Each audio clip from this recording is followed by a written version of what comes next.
आज के लेक्चर में हमने क्या क्या टॉपिक कवर करने हैं।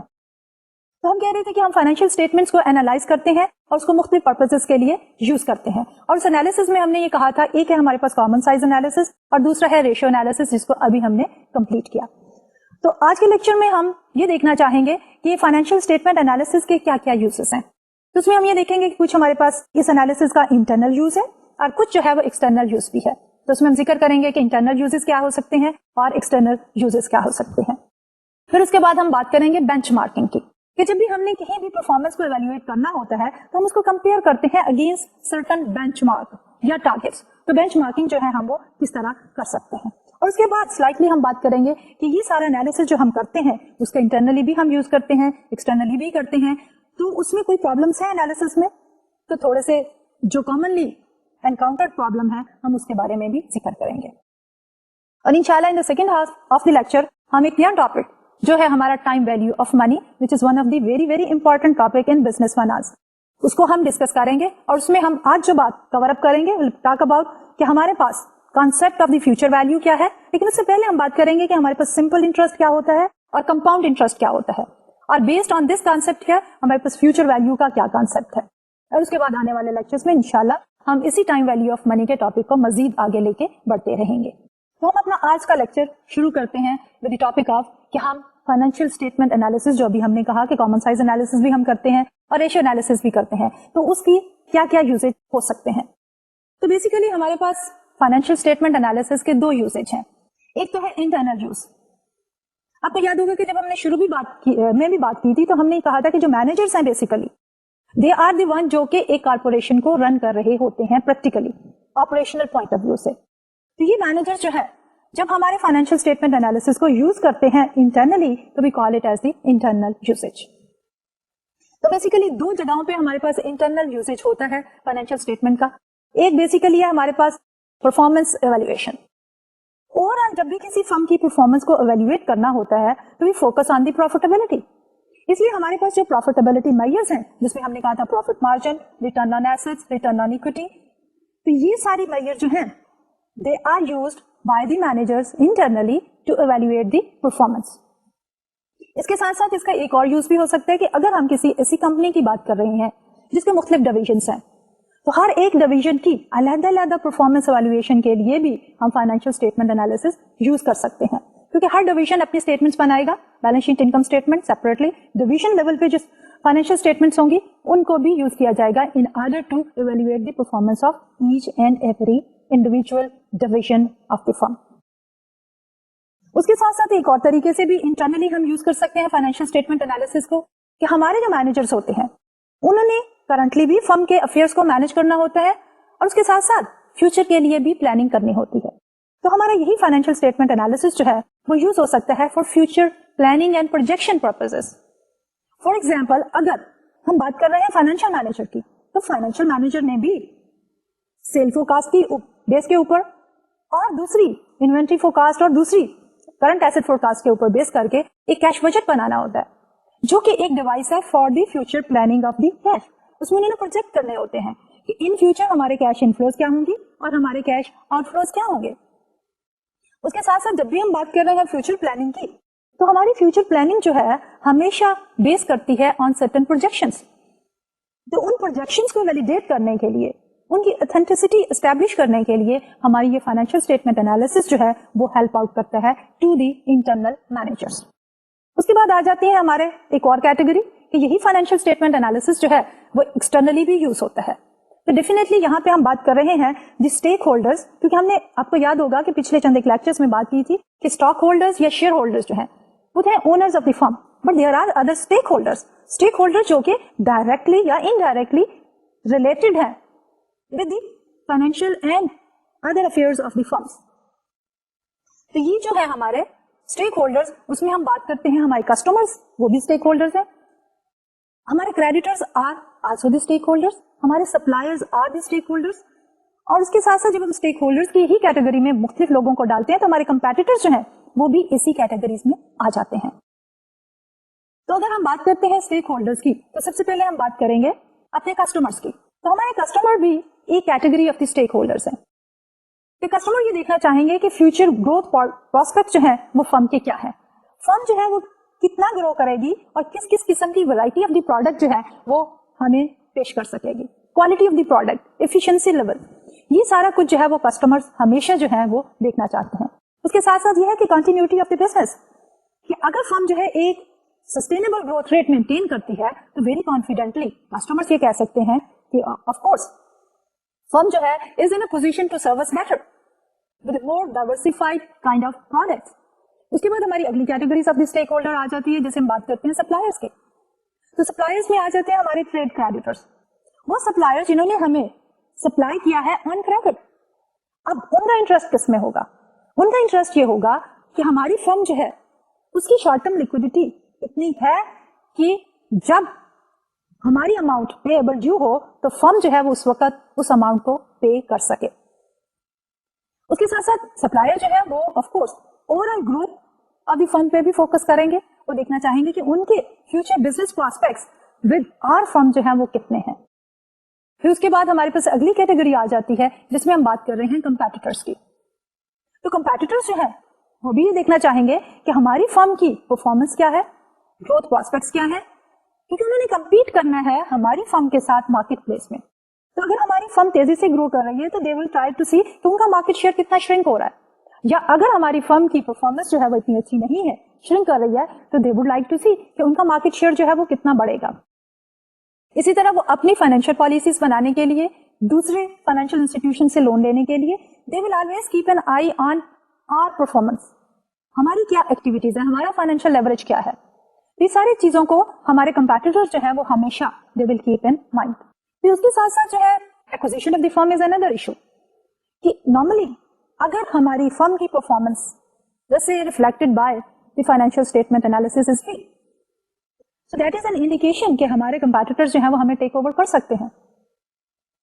तो acquisition is one thing, taking over is another thing, and with in taking over भी हम बात कर सकते हैं कि हॉस्टाइल टेक ओवर, मर्जर्स की बात कर सकते हैं। तो ये सारी इंडिकेशंस जो है कि मर्जर होगा, एक्विजिशन होगी या टेक ओवर होगी, ये डिपेंड करता है हमारी फाइनेंशियल परफॉर्मेंस के ऊपर। और हमारी कंपैटिटर्स या जिन लोगों ने एक्वायर करना है, आपकी फर्म को मर्ज करना है, वो हमेशा सबसे पहले देते हैं आपकी financial health as analysed by the financial statement analysis. तो अभी तक हमने बात की कि हमारी फाइनेंशियल हेल्थ, लेकिन हमें ये देखना है कि हमारी फाइनेंशियल हेल्थ जो है इन कंपैरिजन टू व्हाट, कि हमारे पास सेट टारगेट क्या है जिनके अगेंस्ट हम मेजर करते हैं अपनी फर्म की परफॉर्मेंस को। तो इस सिलसिले में जब हमने परफॉर्मेंस को मेजर करना है और कंपेयर करना है किसी बेंचमार्क के साथ, तो सबसे पहले हमें क्या देखना पड़ता है कि हम अपने बेंचमार्क्स को किस तरह चूज करते हैं। सो चूजिंग द बेंचमार्क, अब चूजिंग द बेंचमार्क में एक ये हो सकता है कि आप देखें टाइम ट्रेंड एनालिसिस, जो कि इंटरनली आपकी अपनी ही फर्म के लिए है, और दूसरा है हमारे पास पीयर ग्रुप एनालिसिस। तो हम शुरू करते हैं कि हमारे पास जो है टाइम ट्रेंड एनालिसिस क्या है। कि हम देखते हैं हिस्टोरिकली हमारी अपनी firm over a period of time improve कर रही है या डिटेरियोरेट हो रही है। और अगर हमारी किसी रेशियो में, फॉर एग्जांपल अगर हमारा एनालिसिस जो है is in the form of the ratio analysis, तो हमारी रेशियो बढ़ रही है या कम हो रही है। फिर उसके बाद हम देखेंगे कि रेशियो का बढ़ना या कम होना अच्छी बात है या it is some alarming situation. तो इसके लिए हम एक एग्जांपल ले लेते हैं, से कि if the current ratio of a firm is 2.4 for the recent financial statements, we may compare it with the current ratios for the last 10 years. अभी तो 2.4 है, लेकिन over the past 10 years ratio का ट्रेंड क्या था। तो उसके लिए we may find that the current ratio has declined over the years, कि पहले जो है हमारी करंट रेशियो इवन 2.4 से भी ज्यादा थी। अब हम ये देख रहे हैं कि पिछले 10 सालों में रेशियो हमारी जो है वो 2.4 हो गई है in the most recent year में। इसकी वजह क्या हो सकती है? करंट रेशियो अगर हमारी कम हो गई है तो ये भी रिफ्लेक्ट कर सकती है कि हमारी करंट एसेट मैनेजमेंट जो है वो बहुत एफिशिएंट है, हमारी नेट वर्किंग कैपिटल मैनेजमेंट जो है वो बहुत अच्छी है, या फर्म ने अपना way of doing the short term business जो है वो चेंज कर लिया है। तो जब भी हम बेंचमार्किंग की बात करते हैं तो time trend analysis is one thing, वो हमें बता रहा है कि रेशियो बढ़ रही है या कम हो रही है। तो अगर कम हो रही है या ज्यादा हो रही है तो उसके बाद हम पीछे जाके ये देखना चाहते हैं कि इसकी वजूहात क्या है। तो उसके बाद हम दूसरी तरफ आते हैं जिसको हम कहते हैं पीयर ग्रुप एनालिसिस। तो पीयर ग्रुप एनालिसिस में हम आइडेंटिफाई करते हैं फर्म को। अब किसके साथ हमने कंपेयर करना है अपनी फर्म को, किस तरह उन फर्म्स को चूज करना है। उसमें 2-3 तरह की गाइडलाइंस या पॉसिबिलिटीज हैं कि अगर हम फोकस करें उन्हीं फर्म्स पे जो कि उसी तरह के बिजनेस में इन्वॉल्व हैं, या उनके एसेट्स जो है वो एग्जैक्टली सेम है, या वो उसी मार्केट को सर्व कर रही हैं जहां पे हम सर्व कर रहे हैं. तो सबसे पहले हमने एक फर्म को चूज करना है. उसके बाद दूसरा है कि बेंचमार्किंग. बेंचमार्किंग में हम क्या कर सकते हैं कि या तो leader of all the firms, कि अगर सारी की सारी, फॉर एग्जांपल अगर हम बात करें टेक्सटाइल की, तो जो टॉप परफॉर्मर है इन द टेक्सटाइल सेक्टर, हम उस टॉप परफॉर्मर को एज अ बेंचमार्क ले लें कि ये टारगेट है, ये आइडियल है, और उसके साथ हम कंपेयर करें परफॉर्मेंस ऑफ आवर फर्म. और दूसरी तरफ ये भी हो सकता है कि हम एवरेज ले लें कि जब हम टेक्सटाइल की बात कर रहे हैं तो हमारे पास टेक्सटाइल इंडस्ट्री है जिसमें से फॉर एग्जांपल 100-120 फर्म्स हैं, तो उन सबकी हम एवरेज ले लें और उसको एज ए बेंचमार्क ले लें. और नॉर्मली इंडस्ट्री एवरेजेस का डेटा भी अवेलेबल होता है. इसलिए अगर हमने अपनी फर्म की परफॉर्मेंस को इवैल्यूएट करना है तो हम उस बेंचमार्क के अगेंस्ट उनको इवैल्यूएट कर लेंगे. तो ये तो था हमारा फाइनेंशियल स्टेटमेंट एनालिसिस. बस इस एनालिसिस के अंदर देयर आर सर्टेन प्रॉब्लम्स जो कि हमें हमेशा ही फेस करनी पड़ती है. उसमें से चंद एक प्रॉब्लम्स में से मोस्ट प्रोमिनेंट प्रॉब्लम ये है कि जब हम फाइनेंशियल स्टेटमेंट्स को देखते हैं ऑफ वेरियस फर्म्स, तो हमें हमेशा ये देखना चाहिए कि इन रिपोर्टेड डेटा के पीछे अकाउंटिंग प्रिंसिपल्स क्या थे. कि इन्वेंट्री फॉर एग्जांपल, आगे जाके हम देखेंगे कि इन्वेंट्री वैल्यूएशन के लिए मुख्तलिफ तरीके हैं, तो कौन सा मेथड यूज किया गया है इन्वेंट्री को वैल्यूएट करने के लिए. इसलिए इसी तरह हम कहेंगे डिप्रिसिएशन का कौन सा मेथड यूज किया हुआ है. तो हम ये हो सकता है कि जो भी हमारी फर्म्स हैं जिनके साथ हम कंपेयर कर रहे हैं, इंडस्ट्री एवरेजेस की बात कर रहे हैं, तो उनके पीछे जो अकाउंटिंग प्रिंसिपल्स एंड प्रोसीजर्स हैं वो यूनिफॉर्म ना हो. अगर एक फर्म जो है डिप्रिसिएशन कैलकुलेट करती है by using the straight line method, तो दूसरी फर्म जो है मे बी वो sum of the years digit method use कर रही है या डबल डिक्लाइनिंग मेथड यूज कर रही है. तो ये हमें हमेशा डिस्क्रिपेंसीज जो है वो एनकाउंटर करनी पड़ती है. लेकिन इसका मतलब ये नहीं है कि जब हम फाइनेंशियल स्टेटमेंट एनालिसिस की बात करें तो हम ये कहें कि हम ये एनालिसिस कर ही नहीं सकते, हम कंपैरिजन भी नहीं कर सकते, क्योंकि मोस्टली फर्म्स का जो रिपोर्टेड डेटा है वो 100% सेम प्रोसीजर से रिपोर्ट नहीं हुआ. Despite all of these problems, मैं कॉन्फिडेंटली ये कह सकती हूँ कि हमेशा हमें ये इंफॉर्मेशन जो कि अकाउंटिंग इंफॉर्मेशन है in the form of the balance sheet, income statement and other financial statements, it provides certain guidelines on the basis of which एक फर्म जो है अपने फ्यूचर ग्रोथ प्रोस्पेक्ट्स पे फोकस कर सकती है, उसका एनालिसिस कर सकती है और उसको कंपेयर कर सकती है with the other firms in the market. तो अब हम आते हैं अपने नेक्स्ट टॉपिक की तरफ, the time value of money. जब भी हम किसी बिजनेस फाइनेंस की कोर्स की बात करें या किसी भी फाइनेंस रिलेटेड कोर्स की बात करें, तो हमारी डिस्कशन जो है आगे बढ़ ही नहीं सकती जब तक कि हम the concept of the time value को कवर अप ना कर सकें. कॉन्सेप्ट बहुत सिंपल है. हम सब लोग जो है अपनी डेली रूटीन लाइफ में इसी कॉन्सेप्ट पे बेस करते हुए डिसीजन मेकिंग भी करते हैं. तो इसको चेक करने के लिए let me take an example कि अगर मैं आपको ये ऑफर करूं कि आप मुझसे 1000 आज ले लें, या मैं ये कह दूं कि कोई बात नहीं 1000 मैं आपको दे दूंगी लेकिन से आफ्टर 1 मंथ, लेकिन मैं साथ अगर आपको चॉइस भी दे दूं कि 1000 आज भी ले सकते हो, 1 महीने के बाद भी ले सकते हो, तो आपका नेचुरल रिस्पॉन्स क्या होगा? बीइंग अ ह्यूमन बीइंग, हमेशा हमारे जो ह्यूमन बीइंग्स है they react naturally react to this particular proposition saying कि मुझे आप आज ही 1000 रुपया दे दें. अब इसमें क्या है philosophy behind? We are trying to avoid this sacrifice. और सैक्रिफाइस क्या है? The wait we have to make for having 1000 after 1 month. तो ये तो है जनरल टेंडेंसी. लेकिन अब इसको जब हम फाइनेंशियली एनालिसिस करते हैं तो हमारे टाइम वैल्यू ऑफ मनी का कॉन्सेप्ट ये कहता है कि अगर हमारे पास 1000 आज हैं और 1000 हमें 1 महीने के बाद मिलने हैं, तो दोनों 1000 बराबर नहीं है. न्यूमेरिकली आज भी हमारे पास 1000 रुपए हैं, 1 महीने के बाद भी 1000 रुपए ही होंगे, लेकिन वो 1000 रुपए जो हमें 1 महीने के बाद मिलने हैं या 1 साल के बाद मिलने हैं, उनकी वर्थ जो है वो कम है एज कंपेयर टू 1000 जो हमें आज ही मिलना है. तो इसी टाइम वैल्यू ऑफ मनी के कॉन्सेप्ट को हम एक और तरीके से भी इंटरप्रेट कर सकते हैं, एक्सप्लेन कर सकते हैं कि अगर आज हमारे पास 1000 रुपए हों तो हम उसको इन्वेस्ट कर सकते हैं एट सर्टेन इंटरेस्ट रेट, और जब हम उसको इन्वेस्ट करेंगे तो 1 साल के बाद they will grow to an amount जो कि 1000 से ज्यादा होगी. और ये ग्रोथ रेट जो है वो किस पे डिपेंड करता है? The income we are going to earn. अब वो इनकम नॉर्मली अगर हम बात कर रहे हैं कि हम बैंक में डिपॉजिट कर लेंगे ये अमाउंट, तो इंटरेस्ट रेट है जो हम अर्न करेंगे। तो बेसिकली हमारा जो टाइम वैल्यू ऑफ मनी का कॉन्सेप्ट है वो क्या कहता है?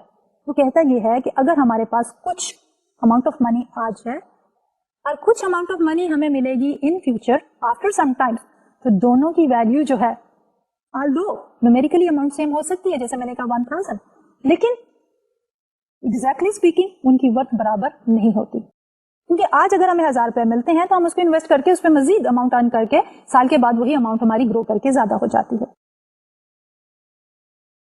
अब इसी investing the money and having more money in future से रिलेटेड जो हमारे पास कॉन्सेप्ट आता है वो कॉन्सेप्ट है ऑफ द इंटरेस्ट रेट, कि आज अगर हम इन्वेस्टमेंट करते हैं तो वो हमारी इन्वेस्टमेंट जो है वो सर्टेन इंटरेस्ट रेट अर्न करती है और वो ग्रो करके ज्यादा हो जाती है जब हम प्रिंसिपल में उसको एड अप करते हैं। लेकिन जब हम इंटरेस्ट रेट्स की भी बात करते हैं तो हमारे पास दो तरह के इंटरेस्ट रेट्स हैं। एक है हमारे पास सिंपल इंटरेस्ट रेट और दूसरा है कंपाउंड इंटरेस्ट रेट। तो हम अपनी डिस्कशन शुरू करते हैं विद सिंपल इंटरेस्ट रेट।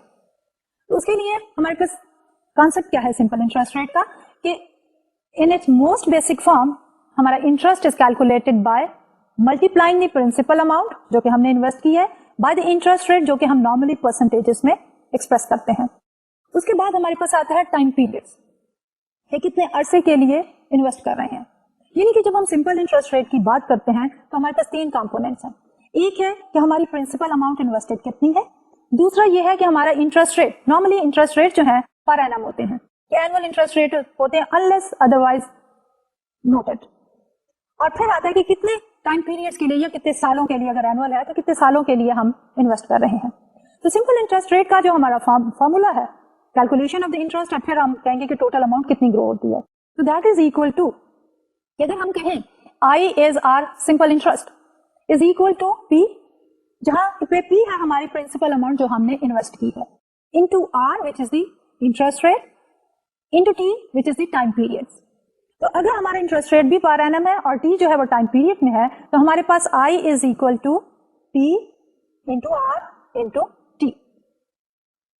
लेकिन जब हम बात करते हैं कंपाउंड इंटरेस्ट की, तो कंपाउंड इंटरेस्ट में हमारे पास थोड़ा सा फर्क है फ्रॉम द सिंपल इंटरेस्ट, कि सिंपल इंटरेस्ट में हमने अपनी प्रिंसिपल अमाउंट दी और उसके ऊपर इंटरेस्ट हर साल अर्न होता रहेगा, लेकिन जो हमारा इंटरेस्ट अर्न हो रहा है वो सिर्फ और सिर्फ प्रिंसिपल अमाउंट पे ही है। लेकिन जब हम कंपाउंड इंटरेस्ट की बात करते हैं तो उसमें हम ये अज्यूम करते हैं कि पहले साल जब हमने अमाउंट इन्वेस्ट की तो उसके ऊपर सर्टेन इंटरेस्ट हमने अर्न किया, लेकिन नेक्स्ट ईयर जब हमने इन्वेस्टमेंट की तो हमने कोई अमाउंट विथड्रॉ नहीं की, तो अब हमारी अमाउंट इन्वेस्टेड जो है that is the first year की principal plus the interest earn during the first year, और उसके ऊपर हमारा इंटरेस्ट अर्न होगा। जब हम थर्ड ईयर की बात करते हैं तो थर्ड ईयर में हम क्या इन्वेस्ट कर रहे होंगे, प्रिंसिपल अमाउंट, फर्स्ट ईयर का interest earn and second year का इंटरेस्ट अर्न। लेकिन फर्स्ट ईयर में जो हमने इंटरेस्ट अर्न किया होगा वो सिर्फ प्रिंसिपल अमाउंट पे होगा, जो सेकेंड ईयर में हमने अर्न किया होगा वो फर्स्ट ईयर की principal and interest and then interest on interest as well. इसको अगर हम फॉर्मली लिखना चाहें तो if the interest is left in the account to accumulate for a longer period, of course जब हमने लॉन्गर पीरियड की बात करनी है तो it should be longer than 1 year, क्योंकि हम कह रहे हैं कि हमारा इंटरेस्ट जो है वो नॉर्मली पर एनम हम एक्सप्रेस करते हैं। तो common practice requires that after interest is earn and credited for a given period, तो नेक्स्ट ईयर में हमारी जो नई सम होगी that will be equal to the principal plus the interest earn. So this compound interest अगर हमने उसको calculate करना हो तो उसका फॉर्मूला है I is equal to P into r to the power t. अब इसको जब हम कंपेयर करते हैं सिंपल इंटरेस्ट के साथ, तो सिंपल इंटरेस्ट में हमारा I was equal to P into are into t, multiplicative form. लेकिन जब हम कंपाउंड की बात कर रहे हैं then r I is equal to P into interest to the power t. तो देयरफॉर इसकी वैल्यू जो है that will be larger than this simple interest amount. अब हम based on this, after introducing this simple and the compound interest, we come to the topic of the future value. जिसके शुरू में मैंने कहा था कि अगर हमारे पास आज कुछ अमाउंट ऑफ मनी है तो after 1 year in future let's suppose उस अमाउंट को हम अगर इन्वेस्ट करें, डिपॉजिट कर दें किसी बैंक में सेफ इन्वेस्टमेंट, तो साल के बाद उसकी वैल्यू जो है वो आज की अमाउंट से ज्यादा हो जाएगी। यानी अगर हम 1000 आज इन्वेस्ट करते हैं और इसके साथ हमें चाहिए कि कोई इंटरेस्ट रेट भी हो, और वो इंटरेस्ट रेट जो है वो हमें बताता है कि ये अमाउंट ग्रो करके कितनी हो जाएगी. तो अगर हमारा interest rate is let's suppose 5% या 10%, तो अगर 1000 आज हम जमा कराते हैं फॉर 1 ईयर ओनली, तो साल के बाद हमारे पास कितनी अमाउंट होगी? प्रिंसिपल में हम एड अप कर देंगे जो इंटरेस्ट हमने अर्न किया है. तो इन अदर वर्ड्स आज की अमाउंट की वर्थ फ्यूचर में ज्यादा होगी और उसी को हम कहते हैं फ्यूचर वैल्यू. इसके लिए लेट्स टेक एन एग्जांपल. अब इस एग्जांपल में हम कह रहे हैं कि सिंपल इंटरेस्ट का फॉर्मूला, जैसे कि पहले कहा था हमने, कि simple interest is calculated as I is equal to p times r into t. अब इसमें हम कह रहे हैं कि सपोज हम 1000 रुपीज या $1000 डिपॉजिट करा रहे हैं और टाइम पीरियड है 3 इयर्स का, और इसमें हम इंटरेस्ट कह रहे हैं 8%. तो हमारे पास जो इंटरेस्ट अर्न होगा, सिंपल इंटरेस्ट, वो होगा 1000 multiplied by r which is 0.08 multiplied by t which is 3 is equal to 240. तो बॉटम लाइन ये है कि $1000 जो हमने आज डिपॉजिट किए हैं, they will earn an interest of 240 after 3 years. अब इस 1000 की फ्यूचर वैल्यू क्या होगी आफ्टर 3 इयर्स? तो दैट विल बी सिंपली कि हमारी principal plus the interest earn is equal to the future value. So here we have 1000 plus interest earned which is 240 is equal to 1240. और इसी चीज को हम in the form of the formula भी लिख सकते हैं कि future value is equal to P into 1 plus RT. और हमारे इस एग्जाम्पल में principal amount is 1000. So we have 1000 plus the interest amount 1000 into 0.08 into 3, 240. So the total future value will be 1240 rupees. अब इसको अगर हम जनरलाइज करना चाहें, जनरलाइजेशन में हम एक जनरल फॉर्मूला लिखते हैं जिसमें हर एक अमाउंट को प्लग इन करने के बाद we can calculate the future value. तो हमारी जनरलाइज फॉर्म में फ्यूचर वैल्यू का फॉर्मूला क्या होगा? In 1 period case the formula for the future value can be written as a future value is equal to C nought into 1 plus R, जहां पे C not जो है हमारा cash flow आज के टाइम पीरियड यानी 0 के ऊपर, और R जो है वो हमारा अप्रोप्रिएट इंटरेस्ट रेट है. अब इसी सिलसिले में अगर हम एक एग्जांपल लें, तो एग्जांपल में हम कह रहे हैं future value for a lump sum, और इसमें हम अज्यूम कर रहे हैं कि if $100 are invested at 10% interest rate, तो फ्यूचर वैल्यू इसकी क्या होगी for each of the coming year. तो पहले साल में हमारे पास क्या होगी?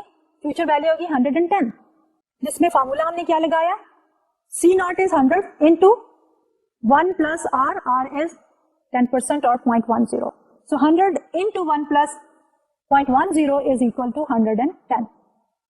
अब इससे पहले जो हमने कैलकुलेशन की थी that was for the simple interest. अब ये जो हम कैलकुलेशन कर रहे हैं this is related to the compound interest, जिसमें हम ये कह रहे हैं कि हम जो अमाउंट इंटरेस्ट की अर्न कर रहे हैं उसको विड्रॉ नहीं कर रहे, उसको हम ओरिजिनल इन्वेस्टमेंट के साथ ही एड अप करते चले जाते हैं. तो दूसरे साल में अब हमारे पास C नॉट कितनी होगी? 110 into 1 plus 0.10, और इसको हम एक और तरीके से भी लिख सकते हैं कि C नॉट ओरिजिनल ले लें 100 और फिर उसको हम करें 1 plus R to the power T. तो हमारे पास R is 0.10 और T अब हमारे पास 2 हो गया.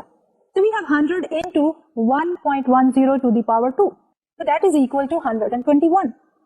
जब हम थर्ड ईयर में आते हैं तो अगेन आपकी new investment is 121 into 1 plus 0.10, या हम जनरल फार्मूला लिखते हैं तो उसमें हम C नॉट करके 1 plus R to the power 3 कर दें. तो अब हमारे पास आ गई अमाउंट के 100 into 1.10 to the power 3 which is equal to 133.10. और इसका अगर हमने जनरलाइज फार्मूला लिखना है for the compound interest rate, तो द फार्मूला जो है that will look something like this. Generalizing the future value of an investment over many time periods is equal to the future value is C naught into 1 plus R to the power T. और ये जो formula अभी मैंने दिया है कि future value is equal to C naught into 1 plus R to the power T is the multi-period formula. अब simple interest का फार्मूला is simple कि हमारी future value is equal to P into 1 plus R and that is for one time period. और अगर हमारे time period ज्यादा हो जाते हैं we simply multiply it by T. लेकिन जब हम कंपाउंड की बात करते हैं तो कंपाउंड में हमारा हर इंटरेस्ट जो है उसके ऊपर मजीद इंटरेस्ट आने वाला टाइम पीरियड जो है वो अर्न करता है. तो हमारे पास जो जनरलाइज फार्मूला है for the future value for the multi period case compound interest multi period that is equal to future value is equal to C nought into 1 plus R to the power T. तो इस formula में जैसा कि हमने reflect किया on this slide, हमारी C nought is the cash flow at time period 0, यानी कि today, 0 is today, R is the appropriate interest rate and T is the number of period over which the cash is invested. अब इसी expression को जो कि है हमारा 1 plus R to the power T, हम उसको फ्यूचर वैल्यू इंटरेस्ट फैक्टर भी कहते हैं. The expression 1 plus R to the power T is also known as the future value interest factor. तो इसी एग्जाम्पल को जो कि अभी हमने ली थी कि investing 100 at an interest rate of 10 for certain time periods को अगर हम समराइज करना चाहें तो we can summarize it in the form of this particular table. So multi period case future value, पहले कॉलम में हमने years लिए हैं और ये हमने कैलकुलेशन की है for the 5 years only. पहले साल में हमारे पास बिगनिंग अमाउंट है 100, उसके ऊपर इंटरेस्ट हमने अर्न किया है 10, एंडिंग अमाउंट हमारे पास हो गई 110. नेक्स्ट ईयर सेकेंड ईयर में हमारे पास बिगनिंग अमाउंट हो गई 110 और उसके ऊपर हमने 10% इंटरेस्ट अर्न किया 11 और एंडिंग अमाउंट हो गई 121, यानी beginning plus the interest earn is equal to the ending amount. Third year में हमारे पास बिगनिंग अमाउंट इज 121, उसके ऊपर 10% इंटरेस्ट इज 12.10 और एंडिंग अमाउंट जो है दैट इज 133.10. फोर्थ ईयर में we start with 133.10, we earn an interest of 13.31 और ending amount है 146.41. और फिफ्थ ईयर में हमारे पास बिगनिंग अमाउंट है 146.41, उसके ऊपर इंटरेस्ट हम अर्न कर रहे हैं 14.60 एंड एंडिंग अमाउंट इज 161.05. अब अगर हम देखेंगे टोटल इंटरेस्ट हमने कितना अर्न किया है ड्यूरिंग दिस 5 इयर्स, तो that is adding up to 61.05. तो सिंपली हम 100 लेके उसमें सारे टाइम पीरियड्स का कंपाउंड इंटरेस्ट जो है 61.05 ऐड करें तो हमारी एंडिंग अमाउंट आ जाती है 161.05 की. अब इसी टेबल को अगर हम एक बार चार्ट की शक्ल में रिफ्लेक्ट करें तो उससे हमारे पास concept of earning the interest जो है, कंपाउंड इंटरेस्ट जो है, वो और ज्यादा क्लियर हो जाता है. तो इस ग्राफ में we have taken the same data set, the multi period case future value. हमने शुरू किया 100 से, टाइम पीरियड 0 पे हमारे पास 100 है, एक्स एक्सिस पे हमने टाइम ले लिया और वाई एक्सिस पे हमने फ्यूचर वैल्यू ले ली इन टर्म्स ऑफ डॉलर्स. तो फर्स्ट ईयर के बाद हमारे पास कितना हुआ, 100 से बढ़ के 110 और ये हमारे पास सिंपल इंटरेस्ट है.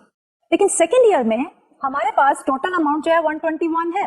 अगर हम सिर्फ सिंपल इंटरेस्ट पे ही रहते तो हमारे पास अमाउंट होनी थी 120. तो जो रेड एरिया है बेसिकली दैट इज रिफ्लेक्टिंग कि हमने पिछले साल जो $10 का इंटरेस्ट अर्न किया था उसके ऊपर मजीद जो $1 का इंटरेस्ट अर्न किया है, it is reflected by that red area. Third year में हमारी टोटल जो अमाउंट है, एंडिंग अमाउंट 133.10 है. अगर हम सिंपल इंटरेस्ट से चलते तो हमारे पास 130 होनी चाहिए थी, लेकिन 3.10 जो रेड एरिया है that is reflecting the interest earn on during the second year and the third year on the previous interest. तो हमारी जो रेड एरियाज हैं ये रिफ्लेक्ट कर रहे हैं interest earned on the interest, जिसको हम कह रहे हैं compound multi period. Fourth year में हमारी एंडिंग अमाउंट है 146.41. अगर हम सिंपल इंटरेस्ट से चलते तो अमाउंट होती 140. So 6.41 is the interest earned on the previous interest. और फाइनली फिफ्थ ईयर में हमारी एंडिंग अमाउंट है 161.05. अगर हम सिंपल इंटरेस्ट से चलते तो अमाउंट वुड हैव बीन 150. तो हमारे पास 11.05 जो है that is the interest earned on the interest. अब इसको अगर हम देखना चाहें तो इसमें हमारे पास 4 कंपोनेंट्स हैं. एक है प्रिंसिपल अमाउंट, एंडिंग अमाउंट के हमारे पास 4 कंपोनेंट है. एक है प्रिंसिपल अमाउंट, एक है सिंपल इंटरेस्ट अर्न, एक है interest earned on the interest and final हमारे पास आ जाती है एंडिंग अमाउंट. तो इसी चीज को अगर हमने ये देखना चाहें कि इंटरेस्ट रेट के चेंज होने से हमारी फ्यूचर वैल्यू पे क्या असर पड़ता है, तो ये जो है हमने रिफ्लेक्ट किया है with the help of this graph. और सिंपली अगर हम देखें कि जितना हमारा इंटरेस्ट रेट जो है वो ज्यादा होता चला जाएगा तो हमारी अमाउंट जो है वो ज्यादा तेजी से बढ़ना शुरू हो जाएगी. So that we have reflected on this graph here कि टाइम हमने लिया है एक्स एक्सिस पे और future value in terms of $1 only on the y axis. तो जब हमारे पास इंटरेस्ट रेट 0% है तो हमारे पास एक स्ट्रेट हॉरिजॉन्टल लाइन है. 5% है तो लाइन इज इंक्रीजिंग, 10% से increasing at a higher rate, 15% से और तेजी से और 20% से मजीद तेजी से बढ़ती है. तो इसका मतलब यह है कि जो इंटरेस्ट रेट जो है वो बढ़ता चला जाता है हमारा फ्यूचर वैल्यू फैक्टर बढ़ जाएगा और हमारी अमाउंट अर्न जो है वो ज्यादा से ज्यादा होती चली जाएगी. इसी चीज को अगर हम एक और ग्राफ में दिखाना चाहें तो we have reflected that future value and compounding. और इसमें अगर हम एक 40% का इंटरेस्ट रेट लें, बात वो हमारी जो चल रही है वो फ्यूचर वैल्यू ही की है, लेकिन हम उसमें कॉन्सेप्ट एडअप कर रहे हैं कंपाउंडिंग का कि जो हमारा इंटरेस्ट रेट हायर होता है अमाउंट बढ़ती है, लेकिन जो number of periods compound period बढ़ते चले जाते हैं तो हमारे पास इंटरेस्ट अर्नड ऑन इंटरेस्ट जो है वो भी बढ़ता चला जाता है। और इसी चीज को हमने इस ग्राफ में रिफ्लेक्ट किया है कि हमारे पास आज अगर 1.10 है तो 1 ईयर के बाद वो 1.54 हो जाएगा अगर इंटरेस्ट रेट इज 40%, और 5th ईयर में $1 जो है that will be equal to 5.92 अगर हमारे पास इंटरेस्ट रेट इज 40%। और इसका एक और हल है, instead of making the calculations हमारे पास फ्यूचर वैल्यू टेबल्स जो है दे आर नॉर्मली अवेलेबल। तो हम क्या करते हैं कि उन टेबल से डेटा लेके we multiply it by the principal amount and we get the ending value. तो एक हमने छोटा सा portion of the future value table जो है वो यहाँ पे शो किया हुआ है कि number of time periods, column number 1, row number 1 में हमारे पास इंटरेस्ट रेट है। तो अगर हम ले सपोज देखना चाह रहे हैं कि 10% के ऊपर 5 इयर्स में इंटरेस्ट अर्न करना है हमने, तो हमारे पास फ्यूचर वैल्यू इंटरेस्ट फैक्टर क्या होगा, तो that value is equal to 1.6105। तो सिंपली अभी जो हमने पीछे एग्जांपल ली है, in order to do all of these calculations हमें फार्मूला यूज करना पड़ता है जिसमें हम कहते हैं 1 + r to the power t। वही फ्यूचर वैल्यू इंटरेस्ट फैक्टर जो कि 1 + r to the power t जो है that is reflected in this particular slide. तो यहाँ पे हम 5 टाइम पीरियड्स ले लेंगे, 10% इंटरेस्ट रेट के ऊपर हमारी वैल्यू इज 1.6105। तो हम सिंपली 100 को लेके मल्टीप्लाई कर देंगे bye 1.6105, so we'll get the same value. So that is a shortcut to the calculations by using the future value interest factor here.